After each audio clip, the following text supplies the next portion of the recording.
एक राजा था जिसकी 7 रानियां थी, लेकिन उसकी कोई संतान नहीं थी। इस कारण वो राजा बहुत अधिक चिंतित और परेशान रहता था, विशेष रूप से जब वो अपनी मृत्यु के बारे में सोचता था कि उसके बाद उसकी विरासत और साम्राज्य का क्या होगा। तभी एक दिन एक गरीब फकीर राजा के दरबार में आया और उसने राजा से कहा, तुम्हारी प्रार्थना सुन ली गई है और तुम्हारी इच्छा अवश्य पूर्ण होगी।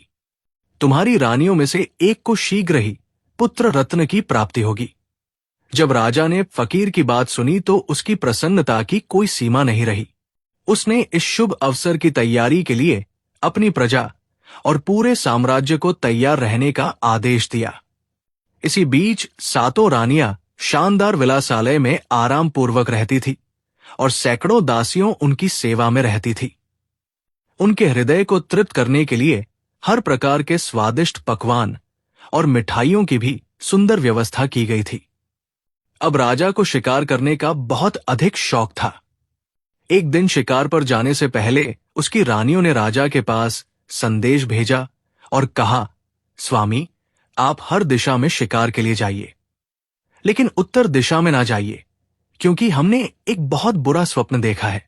हमें भय है कि उत्तर दिशा में आपके साथ कुछ अनहोनी हो सकती है। राजा ने अपनी रानियों की चिंता को समझते हुए उनकी विनती स्वीकार कर ली और उनसे वादा किया कि वो उत्तर दिशा में शिकार करने नहीं जाएगा। इसके बाद उसने दक्षिण दिशा में शिकार करना शुरू किया, लेकिन दुर्भाग्यवश उसे बहुत समय बीतने के बाद भी कोई शिकार नहीं मिला। हालांकि वो शिकार करने में निपुण था, फिर भी ऐसा ही उसके साथ पूर्व और पश्चिम दिशा में भी हुआ। राजा एक महान शिकारी था, इसलिए उसने निश्चय किया कि वो खाली हाथ महल नहीं लौटेगा। इस तरह वो अपनी रानियों से किया गया वादा भूल गया और उत्तर दिशा में शिकार की खोज में निकल पड़ा। इधर भी वो शिकार करने में असफल रहा। फिर उसने शिकार बंद करके महल लौटने का विचार किया, लेकिन आखिर में उसे इस दिशा में शिकार करने का मौका तब मिला जब उसने एक सफेद और सुनहरे रंग की हिरनी को देखा, जिसके सींग चांदी के समान चमक रहे थे। वो घने जंगल से गुजर रही थी और उसकी आभा से जंगल का वो भाग चमक रहा था। राजा ने उसे गुप्त रूप से देखा और जैसे ही वो आगे बढ़ी, तुरंत उसे मारने की तीव्र इच्छा से भर उठा। राजा पूरी तत्परता के साथ उसे पकड़ने के लिए आगे बढ़ा। तभी उसने देखा कि उस अद्भुत हिरनी के स्तनों में दूध भरा हुआ था। उसने तुरंत अपने सिपाहियों को आदेश दिया कि इस घने जंगल के इलाके को चारों तरफ से घेर लिया जाए। राजा के सिपाहियों ने तेजी से घेरेबंदी की, जिससे वो हिरनी उनके बनाए जाल में आ गई। फिर राजा ने अपने सिपाहियों को धीरे धीरे घेरे को छोटा करने का आदेश दिया। जैसे ही वे सभी आगे बढ़े, उन्होंने उस सफेद रंग की चित्रकारी वाली हिरनी को अपने बीच में पाया। राजा धीरे धीरे उसके और करीब जाता गया। उसने सोचा कि अब वो इस अद्भुत हिरनी को पकड़ लेगा, लेकिन तभी हिरनी ने अपने शक्तिशाली पैरों से एक जोरदार झटका राजा के सिर पर मारा। राजा चारों खाने चित्त होकर जमीन पर गिर पड़ा। हिरनी ने छलांग लगाई और राजा को अपने रास्ते से हटाते हुए पहाड़ों की ओर भाग निकली। राजा सब कुछ भूलकर तुरंत उठा, अपने घोड़े को तैयार किया और पूरी शक्ति व गति से हिरनी का पीछा करने लगा। घोड़ा चौकड़ी भरने लगा, जिससे राजा के सभी सेवक पीछे छूट गए। राजा हिरनी को देखकर पहले कभी किसी शिकार के पीछे इतना अधिक वशीभूत नहीं हुआ था। कुछ समय में ही राजा ने खुद को एक संकरी घाटी में पाया, जहां से बाहर निकलने का कोई रास्ता नहीं था। उसने अपने घोड़े की लगाम खींचकर उसे रोका। सामने एक साधारण सी झोपड़ी थी। राजा ने भीतर झांका, क्योंकि लंबी यात्रा और घुड़सवारी के कारण वो बुरी तरह थक चुका था और पसीने से भीगा हुआ था। राजा झोपड़ी के अंदर गया और पानी मांगा। झोपड़ी के भीतर एक वृद्ध औरत अपने चरखे पर ऊन काट रही थी। उसने अपनी पुत्री को बुलाते हुए राजा के अनुरोध का उत्तर दिया। तभी भीतर के कमरे से एक अत्यंत सुंदर युवती बाहर आई। उसकी सफेद चमड़ी और सुनहरे बालों को देखकर राजा चकित रह गया। उसे इस साधारण झोपड़ी में इतनी खूबसूरत लड़की को देखकर आश्चर्य हुआ। लड़की ने राजा के पास आकर पानी से भरा मग दिया। राजा पानी पीते हुए लड़की की आंखों में देखने लगा। तभी उसे एहसास हुआ ये कोई और नहीं बल्कि वही सफेद हिरनी थी, जिसकी सुनहरी सफेद चमड़ी थी और जिसके चांदी जैसे सींग थे, जिसका पीछा करते करते वो इतनी दूर यहां तक आ पहुंचा था। उस लड़की के सौंदर्य ने राजा पर जादू कर दिया, जिससे राजा अपने घुटनों पर बैठ गया और विनयपूर्वक उससे प्रार्थना करने लगा कि वो उसके साथ चले और उसकी दुल्हन बनकर महल में रहे। लेकिन लड़की केवल मुस्कुराई और बोली, क्या तुम्हारी वे 7 रानियां जिनके लिए तुमने इतना प्रबंध किया है पर्याप्त नहीं है? राजा ने उसके इंकार को स्वीकार नहीं किया और अधिक अनुनय विनय करने लगा। उसने उससे दया और रहम दिखाने की प्रार्थना की और वादा किया कि वह जो चाहे मांग सकती है वो उसे अवश्य देगा। उत्तर में लड़की ने राजा से कहा, तुम मुझे अपनी 7 रानियों की आंखें लाकर दो और शायद तब मैं तुम पर विश्वास कर सकूं कि तुम अपने वचनों के प्रति सच्चे हो। राजा उस जादुई स्त्री के सौंदर्य पर अत्यधिक मोहित होकर वहां से चला और तुरंत अपने महल पहुंचा।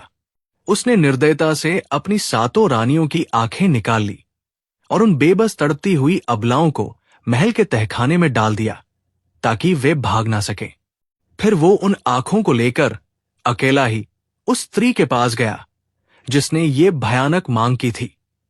जब राजा उस बदसूरत झोपड़ी के पास पहुंचा जो संकरी घाटियों के बीच स्थित थी, तो सफेद हिरनी रूपी स्त्री उन 14 आंखों को देखकर भयानक रूप से हंसी। इसके बाद उसने उन सभी आंखों को एक धागे में पिरोकर एक हार बना लिया और उसे अपनी वृद्ध मां के गले में डाल दिया। फिर उसने अपनी मां से कहा, इसे हमेशा अपने गले में पहन कर रखना जब तक मैं राजा के महल में रहूंगी। इसके बाद वो अपने जादू के प्रभाव से राजा की पत्नी बन गई। राजा ने अपनी 7 रानियों के सभी बहुमूल्य बेशकीमती आभूषण और सुंदर वस्त्र उसे दे दिए जो पहले वे रानियां पहनती थी। साथ ही उसने उन 7 रानियों का महल भी उसे रहने के लिए दे दिया। 7 रानियों की सभी दासियों को उसकी सेवा के लिए नियुक्त कर दिया गया। इस प्रकार उस स्त्री ने वो सब कुछ प्राप्त कर लिया जिसकी उसे लालसा थी। बहुत जल्द ही 7 कुंठित, लाचार, बेसहारा, असहाय रानियां, जिनकी आंखें उनके पति राजा द्वारा निकाल ली गई थी और जिन्हें कैद में डाल दिया गया था, अपनी नियति को भुगत रही थी। उन रानियों में से सबसे बड़ी रानी ने एक बच्चे को जन्म दिया। वो एक अत्यंत सुंदर लड़का था। बाकी रानियां जो पहले से ही पीड़ा में थी, बड़ी रानी के सौभाग्य को देखकर उससे अत्यधिक ईर्ष्या करने लगी। पहले तो वे उस सुंदर लड़के से भी अप्रसन्न थी, लेकिन जैसे ही उसने सिद्ध कर दिया कि वो उनके लिए बहुत उपयोगी है, उन्होंने उसे पसंद करना शुरू कर दिया और उसे अपने बेटे की तरह मानने लगी। थोड़े ही समय में जब वो तहखाने में इधर उधर घूमने लगा तो उसने अपने हाथों से तहखाने की छत को खुरच खुरच कर एक असाधारण कार्य किया। पहले उसने एक छोटा सा छेद बनाया, फिर उसे धीरे धीरे बड़ा कर दिया। अंततः वो उसमें से घिसट घिसट कर रेंगते हुए बाहर निकल गया। कुछ घंटों तक गायब रहने के बाद जब वो वापस आया तो अपने साथ मिठाइयां और खाने पीने का सामान लाया। उसने वो सामान बराबर बांटकर अपनी 7 अंधी माताओं को दिया। जैसे जैसे वो बड़ा हुआ, उसने दीवार के उस सुराग को और बड़ा कर लिया और हर दिन उसमें से बाहर जाता और वापस आता था। बाहर वो छोटे बच्चों के साथ खेलता था। सभी दूसरे बच्चे उसे छोटू छोटू कहकर बुलाते थे, लेकिन उनमें से कोई नहीं जानता था कि ये बच्चा कौन है। फिर भी हर कोई उसे पसंद करता था। वो लड़का पूरी तरह से मजाक या हरकतों और कलाबाजियों से भरा हुआ था। वो बहुत रूपवान और आनंदित रहने वाला था। वो निश्चित रहता था कि उसे इनाम में बिस्कुट, मुट्ठी भर भुने हुए अनाज, मिठाइयां या भोजन की अन्य सामग्री जरूर मिलेगी। जो भी वस्तुएं उसे इस प्रकार मिलती, वो उन्हें अपनी 7 अंधी माताओं के पास ले आता, जिससे वे तहखाने में जीवित रह पाती, जबकि बाहरी दुनिया ये समझ चुकी थी कि वे रानियां भूख प्यास से पीड़ित होकर बहुत पहले ही तहखाने में मर चुकी हैं। आखिरकार जब वो लड़का पूरी तरह से युवा हो गया तो एक दिन उसने अपना तीर और धनुष लिया और शिकार खेलने के लिए बाहर निकला। चलते चलते जब वो महल के पीछे से गुजर रहा था तो अचानक उसकी नजर उस कुरूप सफेद हिरनी, जो अब रानी बन चुकी थी, पर पड़ी। वो भले ही शानदार और अतुलनीय थी, लेकिन उसकी कुरूपता स्पष्ट थी। उसी समय उसने देखा कि कुछ सफेद कबूतर महल के संगमरमर से बने बुर्ज के आसपास उड़ रहे थे। उसने वहीं से अपने तीर और धनुष से निशाना साधकर एक सफेद कबूतर को मार दिया। वो कबूतर हवा में चक्कर खाता हुआ उस रानी के करीब खिड़की के पास आकर गिर गया, जहां सफेद रानी बैठी हुई थी। वो अपने स्थान से खड़ी हुई ये देखने के लिए कि ये कबूतर कैसे मर गया। उसने खिड़की से बाहर झांका और पहली ही दृष्टि में उस सुंदर लड़के की झलक देखी, जो अपने हाथों में तीर और धनुष लिए खड़ा था। अपनी जादुई शक्ति से उसने तुरंत जान लिया कि ये लड़का राजा का पुत्र है। ईर्ष्या और द्वेष से जलते हुए वो लगभग मरने जैसी स्थिति में पहुंच गई। उसने तुरंत तय किया कि इस लड़के को बिना किसी देरी के नष्ट करना होगा। इसलिए उसने अपने नौकरों को भेजा और लड़के को अपने सामने बुलवाया। रानी ने लड़के से कहा, जिस कबूतर को तुमने मारा है, क्या तुम इसे मुझे बेचोगे? लड़के ने कठोरता से उत्तर दिया, नहीं, ये कबूतर मेरी 7 अंधी माताओं के लिए है, जो अभी दुर्गंधा युक्त अंधकारमय काल कोठरी में कैद है। वे मर सकती है यदि मैं उन्हें खाने के लिए भोजन ना दूं। धूर्त सफेद रानी क्रोध से चिल्लाई, दुष्ट आत्मा, क्या तुम उनकी आंखों को वापस लाकर उन्हें देना नहीं चाहोगे? उसने आगे कहा, ये कबूतर मुझे दे दो मेरे प्यारे, और मैं तुम्हें वह रास्ता बता दूंगी जहां से तुम अपनी 7 माताओं की आंखें प्राप्त कर सकते हो। ये मैं श्रद्धा पूर्वक वादा करती हूं। ये सुनते ही वो लड़का असीमित आनंद से भर गया, जिसे नापा नहीं जा सकता था। उसने तुरंत वो कबूतर कुरूप सफेद रानी को दे दिया। इसके बाद रानी ने कहा, अब तुम तुरंत बिना किसी देरी के मेरी मां की तलाश करो। उसके गले में तुम्हारी माताओं की आंखों की माला है, जिसे उसने एक हार की तरह पहना हुआ है। वो अवश्य तुम्हें आंखें दे देगी। क्रूप निर्दयी रानी ने कहा, लेकिन इसके लिए तुम्हें ये कागज का टुकड़ा उसे देना होगा, जिस पर मैंने आंखें लौटाने के लिए लिखा है। इसके बाद उसने लड़के को एक कागज का टुकड़ा दे दिया, जिसमें वास्तव में ये लिखा था, इस शैतान के बच्चे को तुरंत मार डालो और उसके खून को पानी की तरह पी जाओ। 7 अंधी रानियों का बेटा अभी तक पढ़ना लिखना नहीं जानता था, इसलिए उसने उस कागज के टुकड़े को बहुत संभाल कर अपने पास रख लिया और सफेद रानी की मां की तलाश में निकल पड़ा। जब वो यात्रा कर रहा था, उसी बीच वो एक ऐसे नगर में पहुंचा जहां उसने देखा कि वहां के सभी निवासी बहुत अधिक उदास और निराश थे। फिर उस लड़के ने उन सब से पूछा, क्या बात है, यहां सब दुखी और उदास क्यों हैं? सभी ने उत्तर दिया, यहां के राजा की केवल एक संतान है, जो एक लड़की है, और वो किसी से विवाह नहीं करना चाहती। जो भी युवा उससे विवाह करने के लिए जाता है, वो सबको मना कर देती है। इस तरह जब उसके पिता की मृत्यु हो जाएगी, तो इस राज्य और इस राजा की विरासत की देखभाल कौन करेगा? यही सोचकर इस राज्य का प्रत्येक निवासी दुखी और उदास है। हम सभी को ये भय सता रहा है कि राजकुमारी को हमारी चिंता बिल्कुल नहीं है। वो कहती है कि वो उसी लड़के से विवाह करेगी जिसकी 7 माताएं होंगी। जब से इस बारे में सुना है, राजा बहुत अधिक उदास और परेशान है। इसलिए राजा ने आदेश दिया है कि जब भी कोई नया आदमी इस नगर में आए, उससे पूछताछ की जाए और उसे राजकुमारी के समक्ष प्रस्तुत किया जाए। इस समय लड़का बहुत अधिक अधीरता और बेचैनी महसूस कर रहा था, क्योंकि वह अपनी माताओं की आंखों को खोजने के लिए जल्दबाजी में था। इसलिए उसने जल्दी से उन सबको कहा, मुझे राजकुमारी के महल में ले चलो। जल्दी ही जब राजकुमारी ने उस लड़के को देखा तो वो लज्जावश शर्माते हुए अपने पिता राजा की ओर मुड़ी और कहा, प्रिय पिताजी, यही मेरी पसंद है। ऐसा आनंद का उत्सव वहां पहले कभी नहीं मनाया गया था जैसा इस समय मनाया जा रहा था। लोग प्रसन्नता से ऐसे झूम रहे थे जैसे पागल हो गए हों।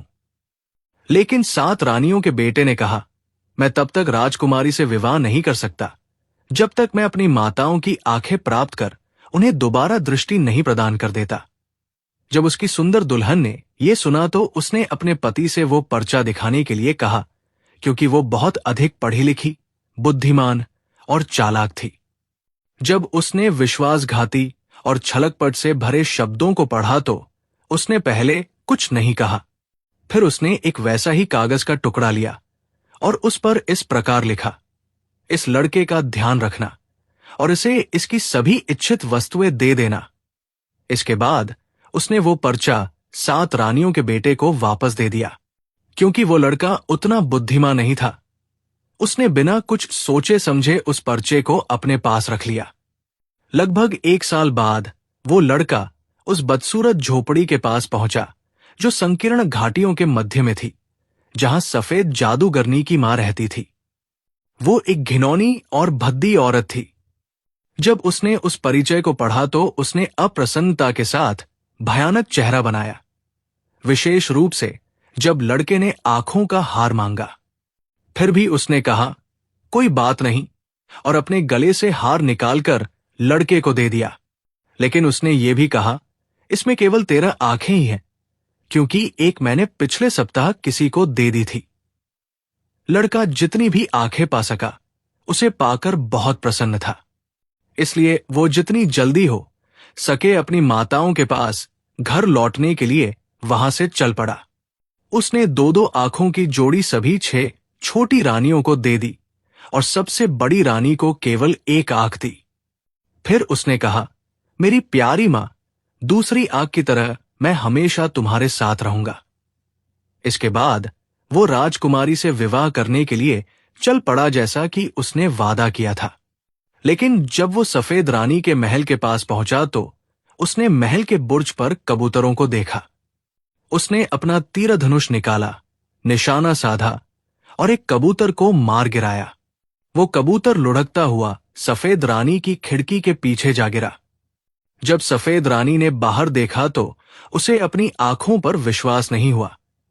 उसने आश्चर्य से सोचा, क्या राजा का बेटा अब भी जीवित और स्वस्थ है? नफरत और घृणा से भरकर उसने क्रोध में रोना शुरू कर दिया। फिर उसने लड़के को बुलवाया और पूछा कि वो इतनी जल्दी कैसे लौट आया। जब उसने सुना कि लड़के ने 13 आंखों को कैसे प्राप्त किया और उन्हें 7 अंधी रानियों को लौटा दिया, तो वो अपने क्रोध को नियंत्रित नहीं कर सकी। फिर भी उसने अपनी जलन को छिपाते हुए खुशी दिखाने का नाटक किया और कहा, अगर तुम ये कबूतर मुझे दे दो तो मैं तुम्हें जोगी की अद्भुत गाय इनाम में दूंगी, जिसका दूध पूरे दिन बहता है और एक पूरे राज्य जितना बड़ा तालाब बना सकता है। लड़के ने बिना कुछ सोचे समझे उसे कबूतर दे दिया। इसके बाद सफेद रानी ने उससे पहले उसकी मां से गाय मांगने के लिए कहा और उसे एक पत्र दिया जिसमें लिखा था, बिना किसी असफलता के इस लड़के को मार डालो और उसके खून को पानी की तरह छिड़क दो। जब 7 रानियों के बेटे के लौटने में देर हुई तो उसकी होने वाली पत्नी राजकुमारी ने उससे देरी का कारण पूछा। लड़के ने सफेद रानी द्वारा दिया गया दूसरा पत्र उसे दिखाया। पत्र पढ़कर राजकुमारी उसकी नीयत को समझ गई, इसलिए उसने पहले की तरह पत्र के शब्द बदल दिए और फिर उसे अपने पति को दे दिया। इसके बाद लड़का वो पत्र लेकर क्रूप वृद्ध औरत के पास पहुंचा। उस संकुचित घाटी में एक बदसूरत झोपड़ी थी जिसमें सफेद हिरनी रानी की मां रहती थी। लड़के ने उसे पत्र देकर जोगी की सफेद गाय की मांग की। उसकी मां मना नहीं कर सकी, लेकिन उसने लड़के से कहा, तुम उसे पाओगे कैसे? ये सारी वस्तुएं प्राप्त करने के बाद भी तुम संतुष्ट नहीं हो। जिस गाय की तुम मांग कर रहे हो उसकी रक्षा के लिए 18,000 दैत्य तैनात किए गए हैं और वे हमेशा उस गाय रूपी बहुमूल्य खजाने की रखवाली करते हैं। इसके बाद वो अपनी बेटी की मूर्खता पर बहुत अधिक क्रोधित हुई। फिर भी लड़के ने बड़ी बहादुरी के साथ वो सब किया जो उसे करने के लिए कहा गया था। उसने लंबी यात्रा की और काफी समय के बाद उस जोगी की सफेद गाय के पास और उस तालाब के पास पहुंचा जो गाय के दूध से भरा हुआ था। वहां 18,000 दैत्य उसकी रक्षा में तैनात थे। वे सभी वास्तव में बहुत अधिक खतरनाक और भयावह दिख रहे थे। फिर भी लड़के ने अपना उत्साह कम नहीं होने दिया। वो अपनी संगीत की ध्वनियां बजाता हुआ आगे बढ़ता रहा। ना बाई देखा ना दाई, बस सीधा चलता रहा। इसके बाद वो सीधा जोगी की गाय के पास पहुंच गया। सफेद लंबी गाय बहुत सुंदर और अलौकिक थी। गाय के पास स्वयं वहां तैनात सभी दैत्यों का राजा था, जो दिन रात गाय को धोता था और दूध उसकी थन से झड़ते हुए सीधे सफेद तालाब में जाता था, जो पूरा दूध से लबालब भरा हुआ था। जोगी ने उस लड़के को वहां देखकर कर्कश आवाज में पूछा, तुम यहां क्या चाहते हो? लड़के ने वही कहा जो उस वृद्ध औरत ने उसे समझाया था। उसने कहा, मुझे तुम्हारी चमड़ी चाहिए। राजा इंद्र के नगाड़े को बनाने के लिए उन्होंने कहा है कि तुम्हारी चमड़ी उनके नगाड़े के लिए अति उत्तम होगी।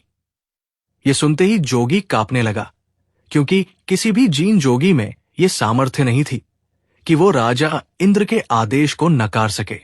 वो लड़के के पैरों में गिरकर रोने लगा और कहा, यदि तुम किसी तरह मुझे छोड़ दोगे तो इसके बदले में मैं तुम्हें कुछ भी दे सकता हूं, यहां तक कि अपनी सफेद गाय भी। इस पर 7 रानियों का बेटा थोड़ा हिचकिचाने का बहाना करता रहा और अंत में तैयार हो गया।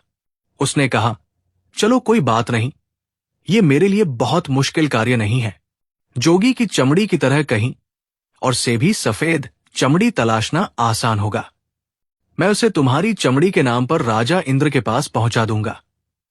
इस तरह से उसने उस सुंदर सफेद गाय को हाँक कर अपने साथ ले लिया और वहां खड़े सभी लोग उसे देखते रह गए, क्योंकि उन्हें राजा इंद्र के क्रोध का बहुत भय था।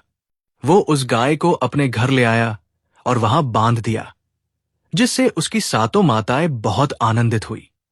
वे सब सुबह से शाम तक उस गाय का दूध निकालती रहती और अपनी जरूरत के हिसाब से दही, घी, मक्खन आदि बनाती थी।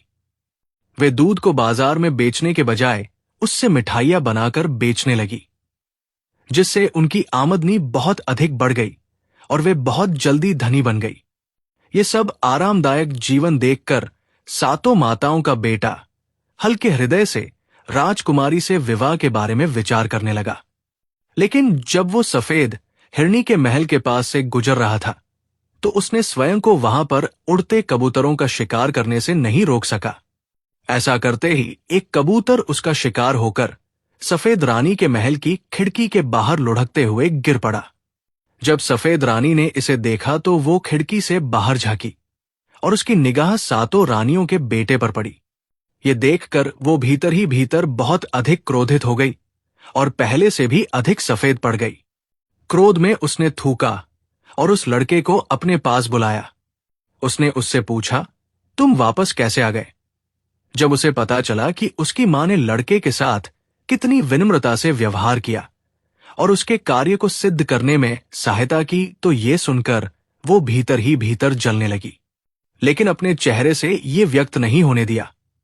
इसके बजाय उसने प्रेम से मुस्कुराते हुए कहा, यह तो बहुत अच्छी बात है कि तुमने जोगी की सफेद गाय प्राप्त कर ली है। इसके साथ ही उसने कहा, यह कबूतर मुझे दे दो। इसके बदले में मैं तुम्हें लाखों टन चावल उगाने वाले विशेष बीज पाने का रास्ता बताऊंगी, जो एक ही रात में उगाते हैं। यह सुनकर लड़का पहले से अधिक प्रसन्न हो गया और उसने वो कबूतर सफेद रानी को दे दिया।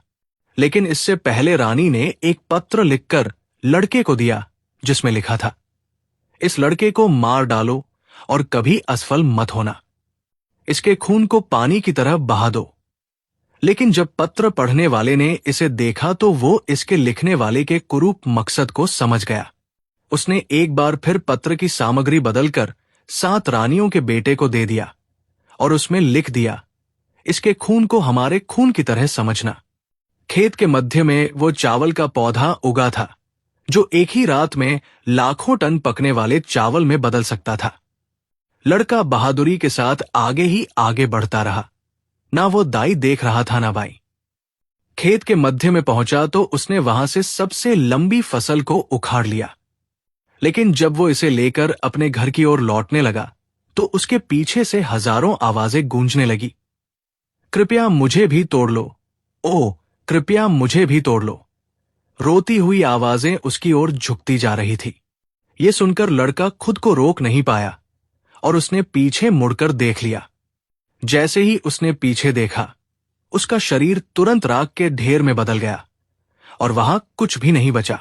अब जब बहुत अधिक समय बीत गया और लड़का वापस नहीं आया तो उस वृद्ध औरत को चिंता होने लगी, जो संकरी घाटियों के बीच छोटे से बदसूरत झोपड़े में रहती थी। फिर उसे याद आया कि उसकी बेटी ने पत्र में क्या लिखा था, इसके अंदर वही खून है जो तुम्हारे अंदर है, इसे अपना ही खून समझना। इसलिए वो लड़के की तलाश में निकल पड़ी, ये जानने के लिए कि उसके साथ आखिर क्या हुआ।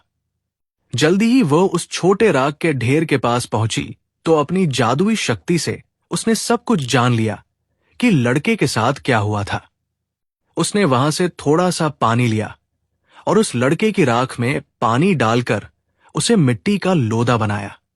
फिर उसने उस मिट्टी से लड़के का हूबहू शरीर बनाया और अपनी छोटी उंगली को काटकर उसके मुख में अपने खून की कुछ बूंदें डाल दी। जैसे ही खून की बूंदें गिरी, लड़का तुरंत उठकर पहले की तरह खड़ा हो गया। वृद्ध औरत ने गुस्से से गुर्राते हुए उसे डपट कर कहा, आइंदा मेरी आज्ञाओं का उल्लंघन मत करना, नहीं तो मैं तुम्हें अकेला छोड़ दूंगी और अपनी दयालुता पर पछताऊंगी। इस तरह 7 रानियों का बेटा आनंद पूर्वक अपनी मां के पास वापस आ गया और अपने साथ वो चावल के बीज भी लाया, जो एक ही रात में लाखों टन पके चावल में बदल सकते थे। इस बीज की मदद से उसने बहुत जल्दी ही अपार धन कमा लिया और पूरे राज्य का सबसे धनी व्यक्ति बन गया। बाद में उसकी शादी उस चालाक राजकुमारी से कर दी गई, जो अपनी चतुराई के लिए प्रसिद्ध थी। लेकिन वो इतनी अधिक चालाक थी कि जब तक उसने ये नहीं जान लिया कि उसके पति का पिता कौन है, तब तक उसे चैन नहीं आया। उसने कुरूप सफेद जादूगर हिरनी को दंड दिया और अपने लिए ठीक वैसा ही महल बनवाया जैसा पहले 7 रानियों का था। फिर उस कुरूप सफेद हिरनी को निकालकर बाहर कर दिया गया और 7 रानियां फिर से उसी महल में रहने लगी।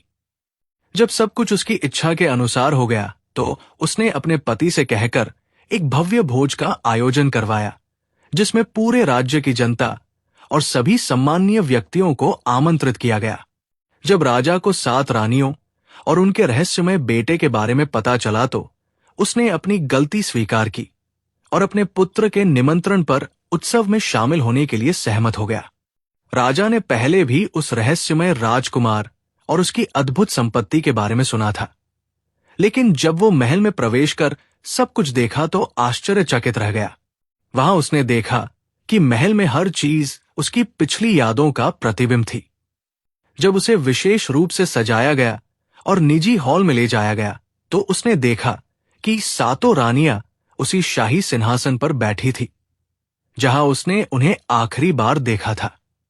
उसी समय राजकुमार आगे आया, राजा के पैरों में गिरकर पूरी कहानी सुनाई। राजा ये सब सुनकर जादू के प्रभाव से हैरान रह गया और उसका क्रोध उस दुष्ट सफेद हिरनी पर फूट पड़ा, जिसने इतने वर्षों तक उसे धोखे में रखा था। राजा ने हिरनी को दंडित कर मार डाला और उसकी कब्र बनवाई। इसके बाद 7 रानियां अपने शानदार महल में लौट आई और सभी लोग खुशी खुशी रहने लगे।